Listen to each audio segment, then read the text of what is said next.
자, 오늘은 마태복음 26장에서 28장까지 세 개 장에 걸쳐서 공부를 할 텐데요. 마지막 석장 남은 거예요. 26, 27, 28. 석장을 전체적으로 또 놓고 볼 거예요. 그래서 이거를 7단락 정도로 나누면 괜찮지 않겠느냐. 물론 이 단락 나누기는 뭐 다르게 나눠도 상관은 없어요. 그러나 이제 제가 볼 때는 7개 나누는 게 좋을 것 같은데. 첫 번째는 26장 1절에서 이제 16절까지인데, 음모. 예수님을 이제 십자가에 매달라고 그러는 여러 가지 음모들이 이제 가야바를 중심으로 이제 일어나는 이런 이제 음모 이야기가 이제 한 단락이 되겠고요. 그 다음에 이제 17절부터 30절까지는 이제 무슨 얘기가 나오냐면, 예수님이 돌아가시기 하루 전에 제자들하고 이렇게 저녁을 같이 하는 6월절 만찬 이야기가 이제 나오게 되죠. 그래서 이제 이게 이제 나중에 성만찬, 성례의 하나로 이제 만들어지게 되는 거죠. 그 다음에 이제 26장 31절에서 56절까지는 이제 예수님의 체포 이야기, 체포에 관련된 내용들이 이제 쭉 이제 나오게 되는 거예요. 그 다음에 이제 26장 57절부터 27장 26절까지는 이제 재판. 그 여기서 이제 유죄 판결이 이제 나오게 되겠죠. 그 다음에 이제 판결 뒤에는 이제 27장 27절부터 66절까지 십자가 처형되는 이제 이런 내용들이 이제 수록되어 있고, 그 다음에 이제 그 28장 1절에서 15절까지는 이제 부활과 관련되는 이런 얘기들이.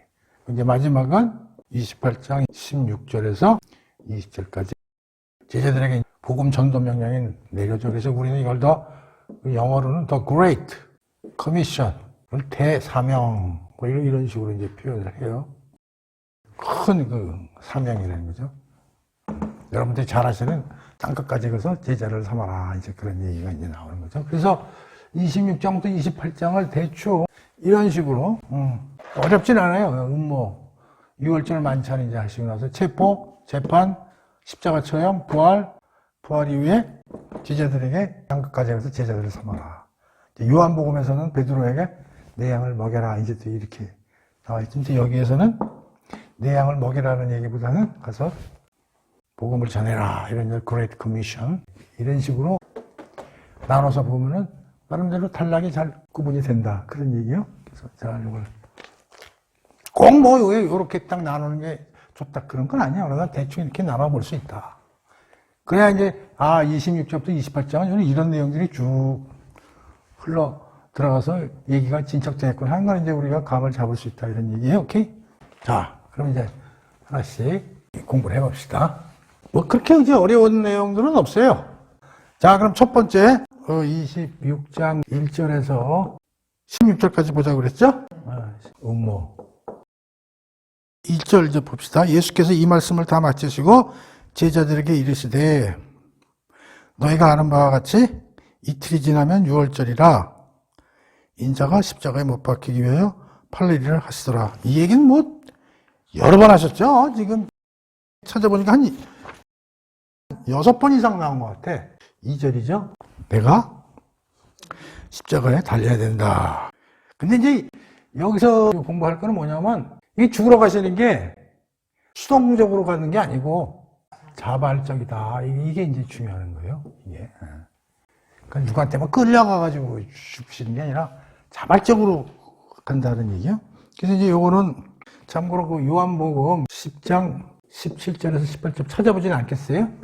여기 보면은 내가 이런 일을 하는 게 내가 자발적으로 하는 것이지 수동적으로 하는 게 아니라는 그런 게 이제 요한복음에 나와 있거든요. 자발적으로 하신다는 게 중요해요.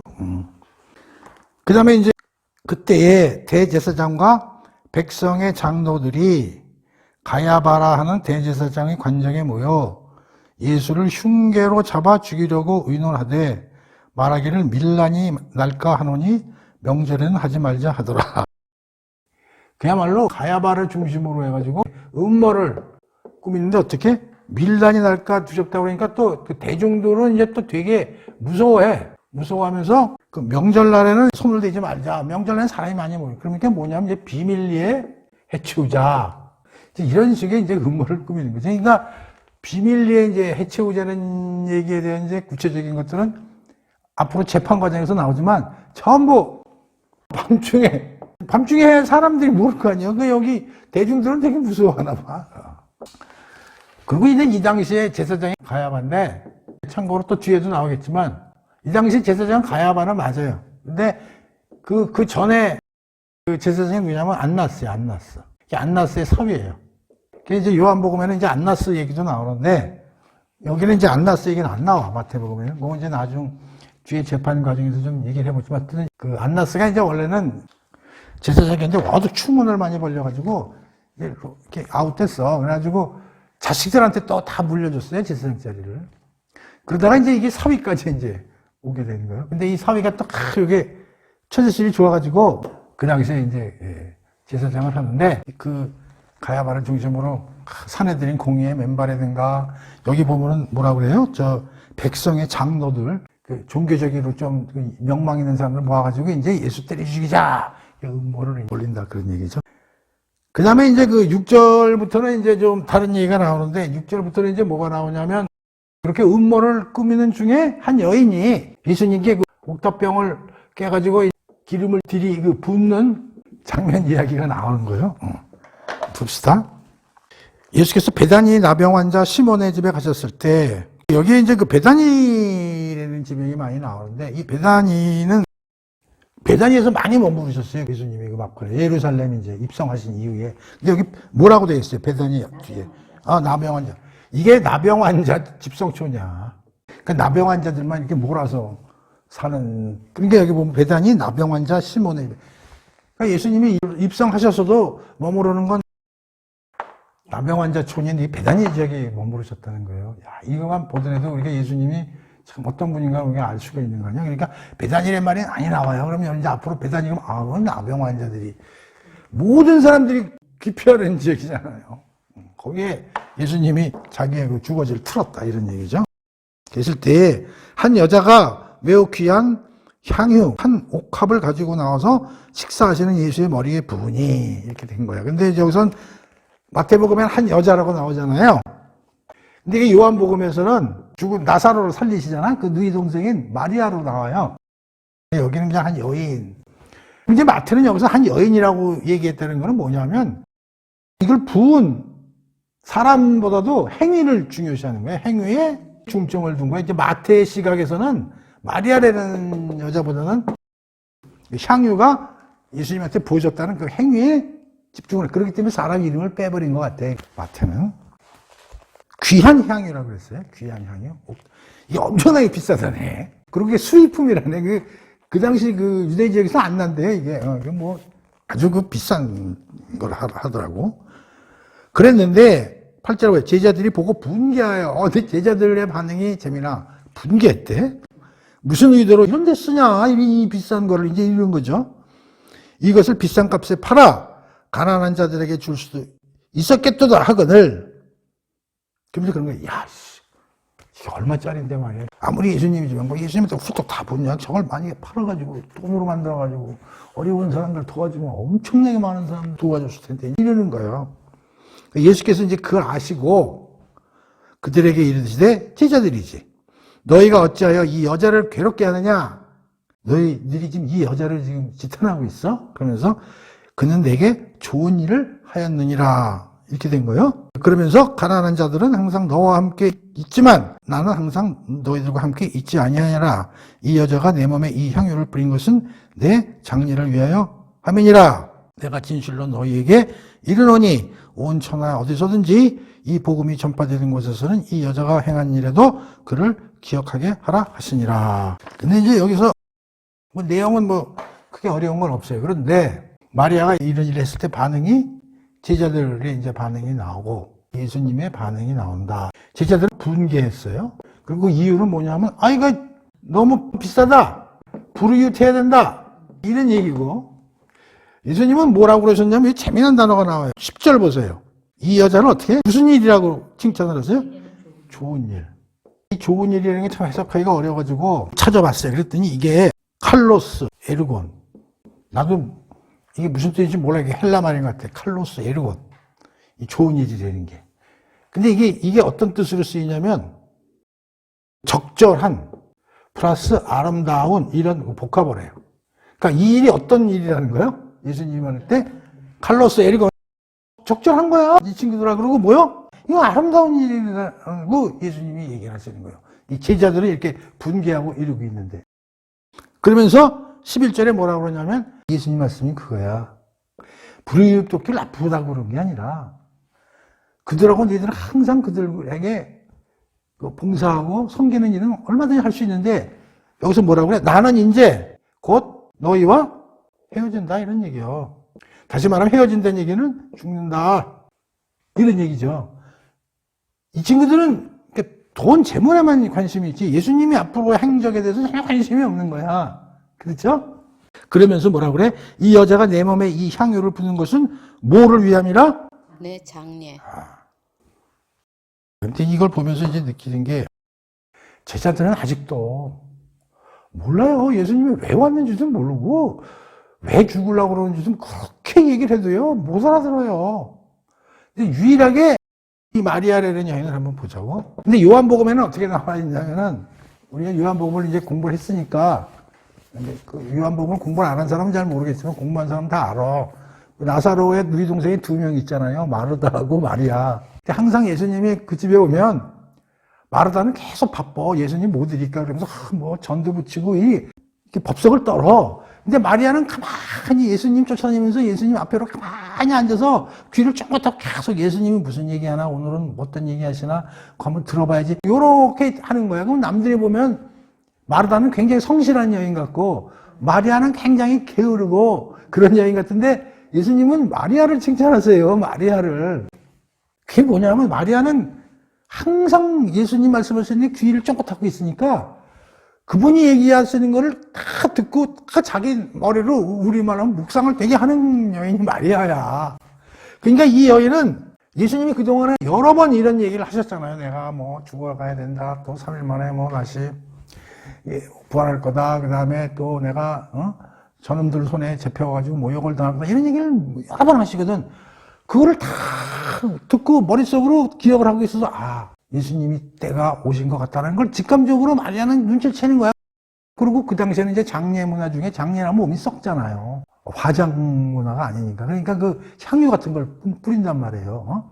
그러니까 이제 이 향유를 완전히 예수님한테 미리 탁 뿌리는 거는 뭐냐면 이 마리아라는 여인은 앞으로 예수님이 돌아가시고 부활하고 예수님의 죽음의 효과가 뭐고 이런 것까지는 몰랐을 거야. 그러나 예수님이 돌아가시는 거는 반드시 안 거야.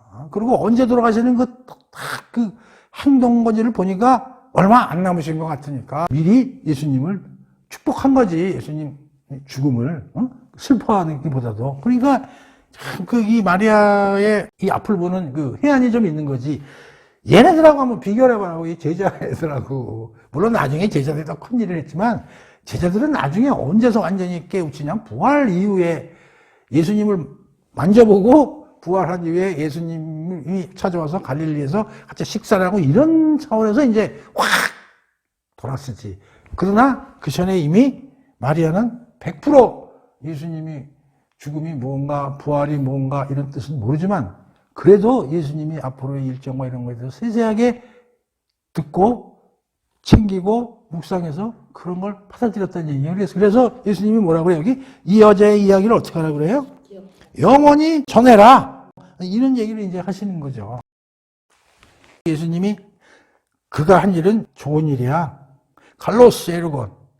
적절하고 그 아름다운 일이야 라고 하시는 거예요. 그 여인이야말로 내 뜻을 좀 아는 여인이다. 그런 얘기죠. 근데 이 칼로스 에리곤이 어디에 쓰냐면은 그 창세기 때 하나님이 매일 하루하루 이제 만드신다면 보기에 좋았더라. 라는 얘기를 하시잖아요. 그때 이 단어를 쓰셨다. 이런 얘기예요. 이 칼로스 에리곤이라는 뜻을, 이렇게. 그러니까 이 좋은 일 그러니까 이게 번역하기도 어렵고 그래서 내가 한번 찾아본 거예요. 이 마리아와 제자들 간의 영한 세상을 보는 눈에 대해서 우리가 찾아볼 수 있다. 그런 얘기요. 오케이. 그 다음에 이제 14절부터는 또 다른 얘기가 하나 나오는데 이제 유다 얘기가 이제 여기서 나와요. 그러면서 그때의 12 중에 하나인 가롯 유다라 하는 자가 대제사장들에 가서 말하지. 자, 이때 유다가 누구한테 갔어요? 가야바가 지금 음모 꾸미고 있잖아요. 거기에 또 줄을 대가지고 간 모양이네. 가가지고 내가 예수를 너희에게 넘겨주겠다. 그들이 그래? 우리가 또 그냥 있을 수는 없지. 그래서 은삼십을 이제 주건을 그가 그때부터 예수를 넘겨줄 시간과 찬스를 엿보더라. 이제 이게 가론 유다 얘기가 나오는 거예요. 그래서 이제 첫 그 1장 1절에서 16절까지 이제 음모 얘기에다가 여기 조금 더 플러스 되는 게 있죠. 옥합 부셔서 향이 붙는 그 다음에 유다의 배반 이야기가 덧붙여져서 이제 나오는 거죠. 그림 한 편을 그려봅시다. 여기 예수님이 이렇게 있어요. 이쪽에 가야바 그룹이 예수님. 여기 제자 그룹이 있어. 이 3자를 놓고 한번 보자고. 지금 예수님은 뭐 대사건을 지금 앞두고 있잖아요. 그렇죠? 모든 인류를 위해서 일을 하시려고 이제 준비를 하고 있는 거예요. 자, 가야바는 뭐라고 했어요? 음모 꾸미고 있죠. 근데 이놈이 누구예요? 대제사장이야. 하나님하고 제일 가까워야 할 대제사장이라고. 이제 가짜지. 로마에 의해서. 제자들이야. 얘들 어떻게 그 향유 사건을 가지고 분개하고 앉아있고 앞을 못 보죠. 그 중에 가론 유다는 배신하고 있잖아요. 이 그림을 한번 보자고. 이 그림을 한편에 놓고 볼 때 어떤 생각이 들어요? 이걸 렘브란트가 이거 그림 하나 그렸으면 좋겠는데 그렸을까 안 그렸을까? 이게 진짜잖아요. 이게 진짜. 이게 오늘날 이게 세상 그림이거든요. 우리는 진짜가 나타나면요 사방에서 공격해가지고요 끌어내리고요 음모꿈이고요 그러잖아요. 그래서 26장 1절에서 16절까지의 그 스토리는 이렇게 그림을 그려서 보면 재밌겠구나 하는 생각이 들어서 얘기를 하는 거죠. 자, 그래서 이제 첫 번째 단락은 이제 이 정도 공부를 하고, 자, 두 번째 파트로 이제 들어가면, 두 번째는 뭐라고 그랬어요? 6월절 만찬 얘기죠. 26장 7절에서 30절이요. 봅시다. 무교절 첫날에 제자들이 예수께 나와서 이르되 6월절 음식 잡수실 것을 우리가 어디서 준비하기를 원하시니까. 여기 무교절도 나오고 6월절도 나와서 참 헷갈리는데 6월절하고 무교절은 같은 거예요. 그러니까 이스라엘 사람들은 그 하루의 시작을 언제 시작하냐면 전날 해가 지고 날 저녁이 그 다음날 그 시작으로 이렇게 하는 거예요. 그 무교절이라는 건 그 없을 무자니까 누룩이 없는 떡을 이제 만들어 가지고 이제 먹고 그러거든요. 그래서 이제 6월절 첫날을 이제 무교절이라고 그러는 게 일주일 동안. 그러니까 6월절은 무교절이다 이렇게 생각하면 되는 거예요. 그러니까 6월절은 이제 예수님이 이제 제자들하고 이제 같이 저녁을 하시려고 이제 6월절은 큰 그 명절이니까. 그랬더니 예수님이 뭐라고 그러냐면 성안 아무개에 가서 아마 정해는 놓으신 것 같아요. 이름은 여기 안 나와. 선생님 말씀이 내 때가 가까이 왔으니 내 제자들과 함께 6월절을 네 집에서 지키겠다 하시더라 하시니 그렇게 이제 알아들을 거라는 거지. 제자들이 예수께서 시키신 대로 가서 6월절을 준비하였더라. 그래서 이제 되게 이걸 마가의 2층 다락방이다 라고 이제 얘기를 하는 거예요. 이스라엘은 우리하고 달라서 2층이 굉장히 넓고 걔들 집을 이렇게 직사각형으로 짓는지 그리고 맨 꼭대기 층에서도 굉장히 넓고 거기서도 여러 가지 행사도 하고 그러는 데거든요. 학자들의 말에 의하면 마가집이 굉장히 돈 좀 있었대요. 그래서 2층에 한 이게 120명 정도가 파티 할 정도의 큰 저택이라고 그러더라고요. 이 마가집이. 이 마가가 마가복음 쓴 그 마가입니다. 그래서 사람들이 마가의 다락방 이런 얘기들을 많이 하고 그러거든요. 아마 마가인 것 같아요. 20절 보면 처음을 때 예수께서 이제 12제자와 함께 이제 식사를 하시려고 이제 앉은 거예요. 학자들에 의하면 그 6월절에 그 식사하는 나름대로의 순서가 있다네. 그게 뭐 처음에 뭘 어떻게 하고 무슨 축사를 어떻게 하고 밥은 어떻게 먹고 술잔은 어떻게 이렇게 전부 그게 6월절이 굉장히 중요한 절기이기 때문에 그런 게 이제 있다고 그러더라고. 근데 뭐 그걸 우리가 오늘 뭐 배울 건 아니니까. 그들이 먹을 때 이르시되 내가 진실로 너에게 이르노니 너희 중에 한 사람이 나를 팔리라 하시니라. 이 앞에서 벌써 가룟 유다가 가야바한테 가서 음모에 가담을 했다는 건 이제 앞에서 이제 서술이 됐고 예수님이 다 아시는 거야. 그래가지고 야 너희들 중에 한 명이 그런 일을 벌일 거다는 걸 이제 오픈해서 얘기를 하신 거예요. 깜짝 놀라겠죠. 그러면서 그들이 몹시 근심하여 각자 나는 아니죠. 그러면서 예수님은 난 아니죠. 뭐 이제 계속 이러는 거야. 대답해 이르시되 나와 함께 그릇에 손을 넣는 그가 나를 팔리라. 그럼 그새 밝혀질 거 아니요. 우리 같이 뭐 된장찌개 있으면 거기 뭐 서로 퍼먹으려고 숟가락 넣는데 뭐라 그래? 그 그릇에 나와 함께 손을 넣는 그가 팔리라. 근데 유대인들이 뭐 우리 같이 뭐 된장찌개 먹나? 이제 그건 아니고. 여기서 이제 나와 함께 그릇에 손을 넣는 그가, 그럼 누가 손을 넣는지 밝혀질 거 아니냐. 그런 뜻은 아니고 여러 사람이 다 같이 먹게 돼 있는 거예요. 그러니까 여기서 그걸 지명해서 그렇게 하는 그런 말은 아닌 것 같고, 인자는 자기에 대하여 기록된 대로 가거니와 인자를 파는 그 사람에게는 화가 있으리로다. 이 사람은 차라리 태어나지 아니하였으면 더 좋았을 뻔했느니라. 그러면서 여기서 두 사람을 지명해. 인자하고 인자를 파는 그 사람. 두 사람 다 성경에 이미 구약에 기록되어 있다는 거예요. 그러니까 유다가 예수님을 배반할 것도 이미 구약에 이미 다 예언되어 있던 그런 얘기를 하고 이제 예수님이 얘기를 하시는 거예요. 인자에 대해서는 어떻게 기록되어 있냐? 다 기록되어 있다는 거예요. 또 인자를 파는 그 유다에 대해서도 이미 다 기록되어 있다는 거예요. 25절 예수를 파는 유다가 대답하여 이르되 라삐오 나는 근데 여기서 웃기는 게 유다가 다시 얘기를 한 거야. 예수님 보고 난 아니죠 이러면서 이게 여기서 뻔뻔하면 이제 드러내는 거지. 그래서 내가 말했다. 그럼 사람들이 다 알았을 거냐. 근데 이거는 귓속말로 했을 거라는 거야. 다른 제자들은 못 알게 난 아니죠 이런 식으로 그들이 먹을 때 밥을 먹는 거예요. 예수께서 떡을 가지고 축복하시고 축사를 하시죠. 그때 이어서 떡을 떼서 제자들에게 주시며 이어서 받아서 먹으라. 그래서 이것은 내 몸이라 하시고 또 잔을 가지고 감사기도 하시고 그들에게 주시며 이것은 너희가 이것을 다 마시라. 이것은 죄사함을 얻게 하려고 많은 사람을 위하여 흘리는 바 나의 피 곧 언약의 피니라. 그러나 너희에게 이르노니 내가 포도나무에서 난 것을 이제부터 내 아버지 나라에서 새 것으로 너희와 함께 마시는 날까지 마시지 아니하리라 하시니라. 이에 그들이 찬미하고 이제 다 끝난 거죠. 감난산으로 나아가니라. 이제 이게 두 번째 6월절 만찬이죠. 예수님이 이제 이러시는 거지. 그 빵과 포도주죠.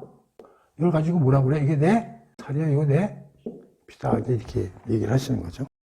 그래서 이제 이걸 가지고 학설이 이제 또 난무하는데 이게 뭐냐면 자 봅시다. 이 6월절 성만찬 가지고 여러 가지 의견들이 이제 나오는 거예요. 그래서 첫 번째가 나오는 학설이 뭐냐? 화채설이래요. 이게 이제 로마 캐톨릭에서 주로 이제 이런 걸 이제 주장을 많이 했는데 빵이 살로 포도주가 피로 변화한다는 거예요. 화학적으로. 말이 돼요? 성만찬 할 때 요새는 빵보다도 무슨 과자 부스러기 해서 이제 주잖아요. 근데 그게 예수님은 내 살이요 내 피라고 그랬잖아. 그 사실로 살과 피라는 거예요. 그게 화채설이에요. 이게 도저히 말이 안 되는 거죠. 두 번째는 공제설이라는 게 있어요. 이거 마틴 루터나 이런 측에서 많이 하는 건데 공제설은 뭐냐면 빵은 빵이고 포도주는 포도주인데 빵의 특성도 있고 플러스 예수님의 살로의 특성도 똑같이 공존하고 있다. 그래서 공제설이에요. 공제설이. 이것도 말이 돼요? 그죠? 그 다음에 임제설이 있어요. 임제설. 이건 뭐냐면 이런 그 성만찬은 이제 나중에 보면 이거를 갖다가 성례로 정해지거든요. 기독교에서는 성례가 그 두 개예요. 세례 행위하고 성만찬. 이 두 개는 교회에서도 지키라고 예수님이 얘기를 하셨기 때문에 이 성만찬 가지고 지금 얘기를 하는 거예요. 임제설은 뭐냐면 이것은 빵이 살로 바뀌고 포도주가 피로 바뀌는 게 아니라 예수의 임제설. 이런 행위를 할 때 누가 같이 와서 계시다는 거예요? 예수님이 함께 하신다는 걸로 우리가 이해를 해야 된다. 예수님이 이렇게 강조를 하셨기 때문에. 네 번째는 기념설.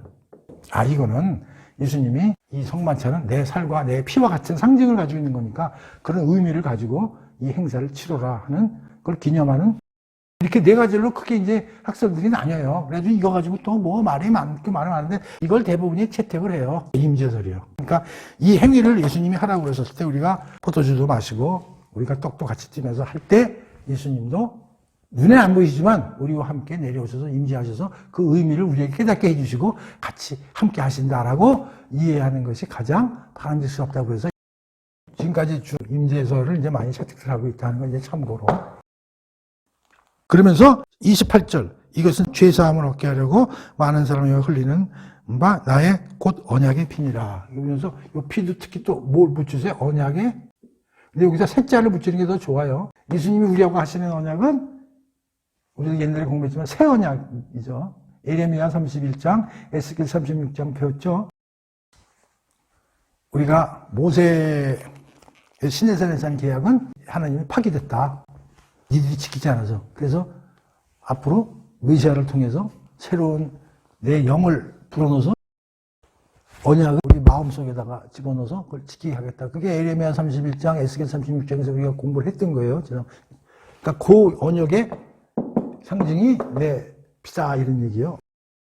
6월절하고 관련, 6월절 만찬이니까 이 6월절에 대해서 우리가 잘 알면 이제 되는 거죠. 6월절은 이제 패스오버라고 이제 우리가 출애굽기에서 공부를 했고, 모세가 하나님으로부터 계시를 받아가지고 바로를 이제 징계를 하는데 애굽에 있는 백성들을 내주지 않기 때문에 장자들을 이제 죽여버리는 그런 일을 하시겠다고 이제 하시면서, 그래서 이제 그 유대인들에 한해서는 이제 이걸 패스를 해야 되기 때문에 그 징표로 무슨 얘기를 하시냐면 어린 양을 잡아서 살은 먹고 피는 문설주에 발라라. 이거를 기념하는 날이 6월절이란 말이에요. 그러니까 여기서 살과 피가 나오잖아요. 그렇죠? 이때 누구의 살을 먹으면 어린 양을 죽여서 살을 먹고 어린 양의 피로 문설주에 바랐으니까 여기서 당신이 이 떡이 내 살이요 내 피가 포도주는 피라는 얘기는 결국 당신을 뭘로 비유한 거예요? 어린 양. 어린 양이죠. 그래서 이제 성경에서는 예수님을 계속 어린 양으로 계속 표현하고 어린 양의 혼인잔치라든가 이런 말을 쓰는 이유가 예수님이 바로 이 6월절 출애굽 사건에 그 어린 양으로서의 역할을 직접 몸소하셨기 때문에 이제 그런 얘기를 하는 거죠. 그래서 이제 출애굽기에 나온 6월절을 기념하기 위해서 예수님이 돌아가시기 직전이 또 6월절이 와가지고 예수님이 이렇게 만찬을 하시면서 이런 걸 이제 주진시키고 제자들로 하여금 내가 누구냐? 내가 바로 그 출애굽하기 전에 내가 어린 양이야라는 걸 알려주시는 거죠. 그래서 내가 죽고 피를 흘려야 너희들이 죄도 사함을 받고 죽음에서 영생으로 가는 길이 열리는 거야라는 것을 알려주시는 차원에서 이러한 그림 잔치로 당신이 보여줬다 그런 얘기죠. 요 6월절 이야기는 여기서 이제 끝내도록 하겠습니다. 자, 세 번째 단락은 지포랑에 이제 중점적으로 보시면서 26장 31절에서 56절까지요. 여체포 과정에서 이제 우리가 잘 아는 베드로의 세 번 부인하는 그런 얘기가 이제 나오는 거죠. 자, 읽어봅시다. 그때 예수께서 제자들에게 이르시되 오늘 밤에 너희가 다 나를 버리리라.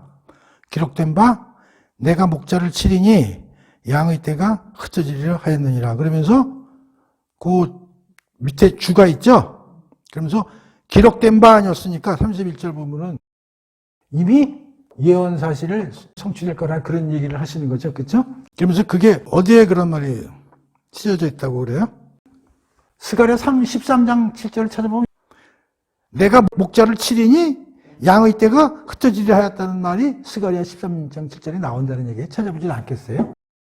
니들이 나를 버리고 도망갈 거다 이런 얘기지. 그래서 무슨 말인지 알죠? 목자가 예수님으로 당신이 얘기한다면 니들이 양이라고 그러면 니들이 다 도망갈 거다 그런 얘기. 근데 그거는 벌써 이미 다 예언되어 있는 얘기다라고 예수님이 상기를 시키는 것이죠.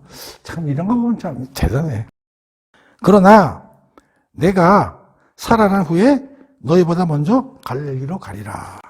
그러면서 부활하실 걸 얘기를 하면서 부활해서 어디로 가신대요? 갈릴리로 가신다. 갈릴리 얘기는 다음에 하겠습니다. 뒤에서. 베드로가 대답하여 이르되 이 얘기를 했더니 베드로가 뭐라고 그러냐면 모두 다 주님을 버릴지라도 나는 버리지 않아요. 이렇게 나서서 한 거예요. 예수께서 이러시되 웃기지 마라. 너 닭울기 전에 세 번이나 배벌.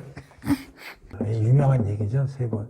다만 이 당시까지도 자기가 배반하려고 몰랐나? 몰랐겠죠. 그러니까.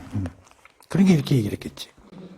그게 이제 설마 예수님이 뭐 자기가 체포되고 뭐 끌려가고 그런다는데 설마 그런 일이 벌어질 거야? 그러니까 아예 그런 일 없을 거야. 이게. 근데 막상 벌어지니까 아이 뜨거워 도망가는 거죠. 한번 봅시다. 35절 베드로가 이르되 내가 주와 함께 죽을지언정 주를 부인하지 않겠나이다 하고 모든 제자도 그와 같이 말하니라. 자, 그러면서 이제 자 여기서 이제 주목할 게 있어요. 우리가 이제 주목을 하는데 베드로가 난 아니라고 이제 굳고 항변하죠. 아직 예수님 체포 직전이에요. 설마 하고 이렇게 큰 소리 빵빵 치는 거죠. 읽어봅시다. 36절 봅시다. 이에 예수께서 제자들과 함께 겟세마네에 관하는 곳에 이르러 제자들에게 이르시되 야 우리 다 이제 동산으로 가자 그러면서 제자들 다 불러가지고 이끌고 가는 거예요. 이제 기도하러 가시는 거예요. 마지막에 이제 죽음 직전에 예수님이 이제 기도하러 가시는 건데 봅시다. 겟세마네라는 곳에 이르러 제자들에게 이르시되 내가 저기 가서 기도할 동안에 너희는 여기 앉아서 있으라 하시고, 근데 같이 하는 게 아니라 너희를 좀 여기 있으라. 그래서 예수님은 좀 비켜서 이제 다른 데 가서 기도를 이제 하시러 간 거죠. 베드로와 세베대의 두 아들을 데리고 가셨어요. 근데 베드로하고 세베대의 두 아들은 데리고 가시네. 고민하고 슬퍼하사 이에 말씀하실 때 내 마음이 매우 고민하여 죽게 되었으니 너희는 여기 머물러 나와 함께 깨어 있으라. 조금 나아가서 얼굴에 땅에 대시고 엎드려 기도하며 이르시되 내 아버지여 만일 할만하시거든 이 잔을 내게서 지나가게 하옵소서. 그러나 나의 원대로 마시옵고 아버지 원대로 하옵소서 하시고, 제자들에게 오사 그 자는 것을 보시고 베드로에게 말씀하시되 너희가 나와 함께 1시간도 이렇게 깨어 있을 수 없느냐. 시험에 들지 않게 깨어 기도하라.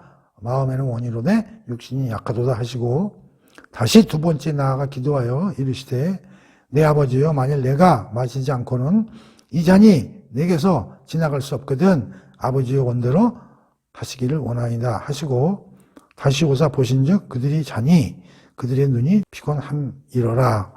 또 그들을 두시고 나아가 세 번째 같은 말씀으로 기도하신 후 이 제자들에게 오사 이르시되 이제는 자고 쉬라. 보라 때가 가까이 왔으니 인자가 죄인의 손에 팔리리라.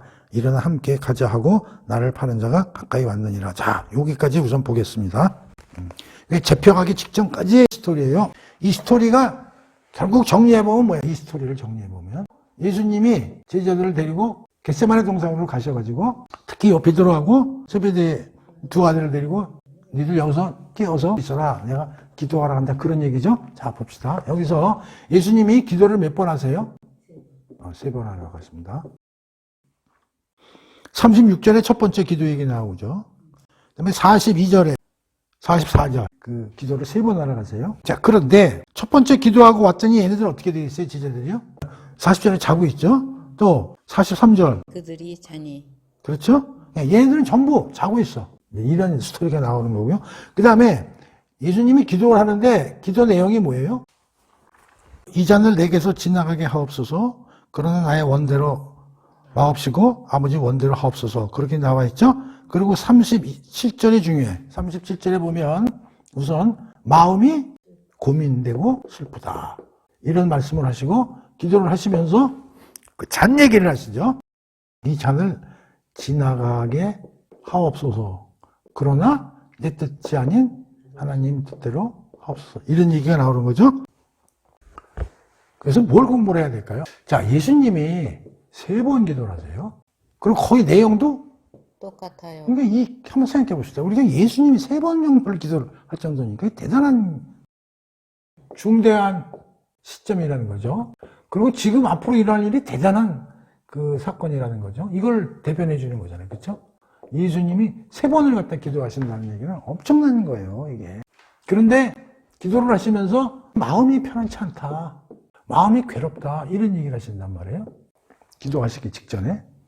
이 마음이 괴롭다는 거에 대해서 이제 학설은 뭐 대단히 이건 다 모든 사람들이 동조하는 거예요.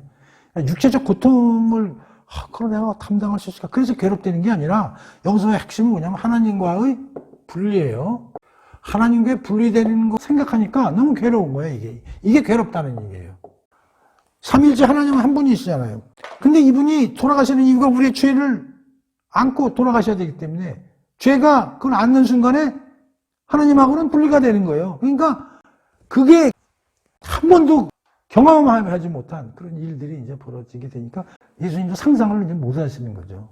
누가 또 그런 얘기를, 그거 좀 딱 감고 길어야 뭐 2, 3일 부활할 때까지만 딱 참으면 되는데 그걸 뭐 하나님하고 분리되는 걸 그렇게 괴로워가지고 그걸 못 참으시냐? 또 이렇게 얘기하는 사람들이 있는데 그렇게 얘기하면 안 되고, 그러니까 여기서 중요한 게 뭐냐면 하나님과의 분리됨이 이게 1초라도 분리되는 것 자체가 감당이 안 되는 사건이라는 거예요. 예수님 입장에서는. 그렇게 얘기를 해야지. 그 뭐 시간 가지고 몇 시간도 그런 거 가지고 그렇게 힘들어 하시느냐. 그런 식으로 해석을 하면 안 되는 거지. 그게 얼마나 그 분리된다는 그 개념, 1초라도 분리된다는 게 있을 수도 없고 있을 수도 안 되는 거 어마어마한 일이라는 걸 우리가 느껴야 된다. 그런 얘기죠. 그 다음에 여기서 잔은 우리가 2개의 잔이 있다고 그랬잖아요. 심판과 저주의 잔. 그 다음에 축복, 은혜의 잔. 성경에 보면 이제 잔은 이렇게 두 개의 의미를 갖고 있기 때문에 문맥상 이제 파악을 해야 되는데, 여기서 잔은 이게 사실 심판 저주의 잔이죠. 예수님 입장에서 봤을 때는. 그렇잖아요? 근데 뭐 우리가 다 아는 사실이지만 예수님이 심판과 저주의 잔을 우리가 마셔야 될 잔을 마셨기 때문에 오히려 우리에게는 은혜의 잔이 되는 것이다. 이제 그렇게 지난번에도 공부를 했잖아요. 그러니까 예수님이 이게 심판의 저주의 잔을 이제 마시셔야 되는, 죄는 없으면서도 이걸 마시셔야 되니까 이 잔이 가능하면 나에게서 좀 비켜졌으면 좋겠습니다. 왜? 이것 때문에 그런 거지. 이 하나님과의 단절되면 너무너무나 이걸 감당이 안 되니까. 그러나 그것은 내 생각이고 하나님 뜻대로 결정해서 알려주십시오. 이제 그러한 뜻으로 얘기를 한 거죠. 그런데 이거에 대해서 최근에 새로운 학설들이 좀 많이 나오고, 특히 기독교 윤리학에서 뭐 틀렸다는 게 아니라 다른 차원에서 해석들을 하는 것들이 요새 좀 많이 나오고 있어요. 그게 뭐냐면, 지금 예수님이 여기서 이제 마음이 괴롭다 하는 것은 하나님과의 단절이라는 차원에서도 맞는 거고, 또 하나는 이제 이런 생각하는 거예요. 지금 예수님은 이런 생각을 하시는 거야. 내가 지금 여기서 죽어야 되는가? 그렇지 않으면 내가 하나님께 기도를 해가지고 천군 만마를 좀 보내주세요. 그럼 내가 그 힘을 업어가지고 내려가가지고 우리를 괴롭히는 로마 당국들을 한번 손을 보고 메시아 왕국을, 실질적인 눈에 보이는 그런 왕국을 내가 만들 수도 있을 수 있는데, 내가 지금 그렇게 할까 말까 그런 고민에 휩쓸릴 수도 있다. 그렇게 얘기하는 신학자들도 있는 거예요. 최근 그런 해석하는 몇 개가 이제 나오고 있어요. 그런데 예수님이 그렇게 하실 수도 있음에도 불구하고 참고, 아니지, 내가 여기서 그 일을 하러 온 것은 아니지, 내가 죽어야지 하는 그 갈등 속에서 계속 기도를 그래서 3번이나 하실 수밖에 없는 것은, 그러한 갈등이 계속 일어나기 때문에 3번씩이나 기도를 하나님한테 하게 됐다. 이제 그렇게 해석하는 사람도 있는 거고, 또 하나는 이때 우리는 모르지만 사탄의 공격이 어마어마했을 거다. 사탄도 예의주시하고 있는 거야. 이게 지금 마지막인데 계속 사탄이 공격을 하는 거는, 예수야, 힘을 쓰라니까. 왜 그러고 앉아있어? 힘을 써. 힘을 써서 때려 부셔. 저 황제들, 로마들. 할 수 있잖아. 예수도 사실 마음속으로 너무너무 하고 싶은데도 불구하고 이걸 어떻게 할까 말까 하는 그러한 시험을 엄청나게 받았었을 거다. 그래서 그 시험을 어떻게 해결해야 되는가가 너무 어렵기 때문에 하나님한테 3번씩이나 기도를 통해서 이 잔을 비켜가게 해주신다면 난 정말 그렇게 하고 싶습니다. 그러나 내 생각은 그럴지 모르지만 하나님 뜻대로 하옵소서, 이렇게 기도를 올린 거다라고 그 해석하는 경우도 최근에 많은 신학계에서 나오고 있는 얘기도 하는 거를 얘기를 드리는 거예요. 그러니까 예수님의 이 3번의 기도는 어마어마한 기도였고, 우리가 생각하는 일반적인 기도와 차원이 다른 것이다. 그리고 여기에는 어마어마한 사탄의 공격이 어마어마하게 가해졌을 것이라는 것도 우리가 이해를 해야 된다. 굉장히 힘들었을 거다, 이 과정이. 그래서 요새 최근에 신학계에서는 예수님에 대한 사탄의 공격이 3번 세게 공격이 있었을 텐데, 첫 번째는 예수님의 세례받은 이후에 3번의 시험 받으신 거 있잖아요. 그때 사탄의 어마어마한 공격이 가해졌을 거고, 두 번째는 예수님이 나귀 타고 예루살렘에 입성했을 때, 그때 또한 사탄이 어마어마한 공격을 해가지고, 야, 왜 그렇게 들어와? 화려하게 꽃가마 타고 다 왕관 쓰고 그래 들어와야지, 왜 이렇게 들어와? 여기서 어마어마하게 그 시험을 했을 거고, 3번째, 겟세마네 동산에서 예수님이 기도했을 때 사탄이 하느님한테 천군 천사 보내달라고 그래. 그 미가엘 군대가 올 거 아니야. 구약에 봐봐, 수십만 대군도 하나님이 쓸어버리시잖아. 쓸어버리라니까. 여기서 네가 왜 그냥 죽으려고 그래? 그러지 마. 그런 강한 사탄으로부터의 시험이, 그 중에서는 이게 가장 강한 사탄이 공격했을 거라는 것을 우리가 알아야 된다. 그런 얘기. 그것을 예수님이 3번의 기도를 걸쳐서, 근데 이 인류를 위해서 내가 사명을 입고 저들을 구원하기 위해서 온 사람인데, 내가 그렇게 나도 하고 싶지만 참고 하나님의 뜻대로 해야지라는 것을 갖다가 3번의 그 기도를 통해서 마음을 진정시키고 그 결정을 했다 하는 것을 보여주는 장면이다라는 것을 우리가 이해해야 된다 이런 얘기. 굉장히 이걸 심각하고 고민하고 우리가 깊이 묵상을 해야 된다 그런 얘기죠. 그런 와중에 얘네들은 뭘 하고 있어요? 자고 있다는 얘기예요. 자고 있다. 이것도 어떤 사람은 이건 사탄의 공격이다.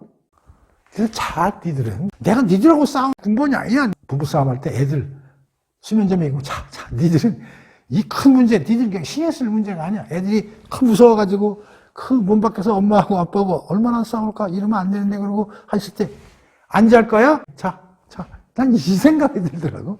그러니까 이게 그 제자들을 재우고 나서 단판 붙는 거예요. 이게 예수님하고 이 사탄하고 엄청난 여기서 영적 대단한 씨름이 여기서 벌어졌다. 그래서 이게 이제 그 체포되기 전에 이제 기도에 관련된 이제 이야기고요. 그 다음에 이제 47절부터 드디어 이제 체포 얘기가 나오는 거예요. 한번 읽어볼게요.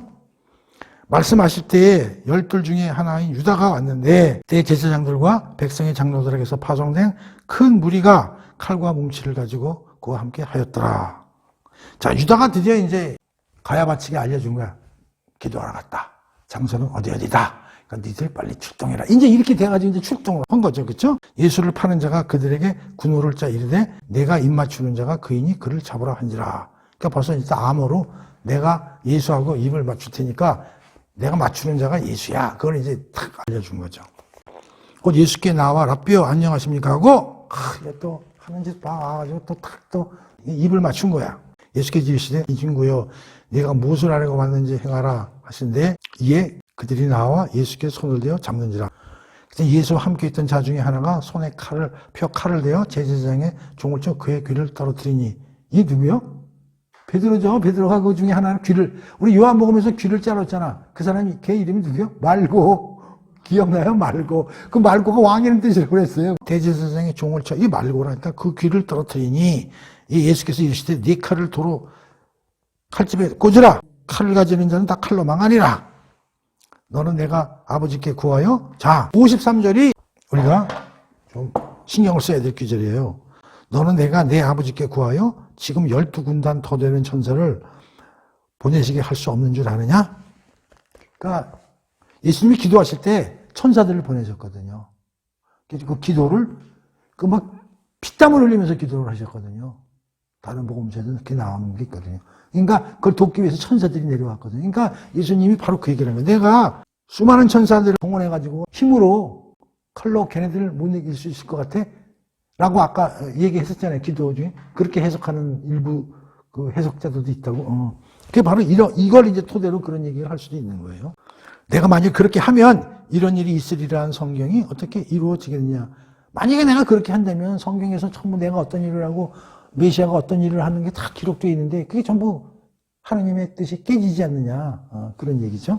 근데 네가 감히 지금 그 큰 대사를 네가 지금 어그러뜨리려고 지금 이렇게 해가지고 지금 나서가지고 지금 난리법석을 치고 있느냐 그런 얘기죠.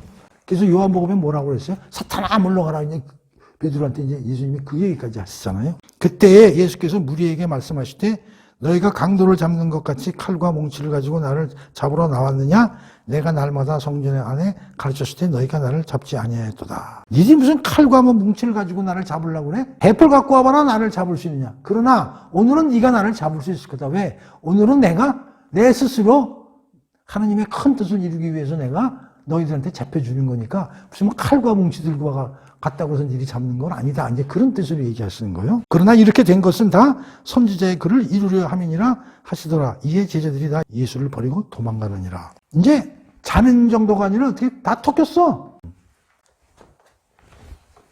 자, 그래서 이제 56절까지 공부를 해봤어요. 그래서 오늘은 첫 번째 그 음모 파트하고 두 번째 이제 그 6월절 만찬 관련 이야기하고 세 번째 이제 그 체포 전에 예수님의 기도와 제자들의 행태 그리고 체포되는 과정 여기까지 오늘 공부를 했습니다. 네. 다음 시간에는 그 재판과 이제 유죄 판결을 받으시는 그러한 내용에 대해서 공부를 하도록 하겠습니다. 오늘 공부는 이걸로 끝.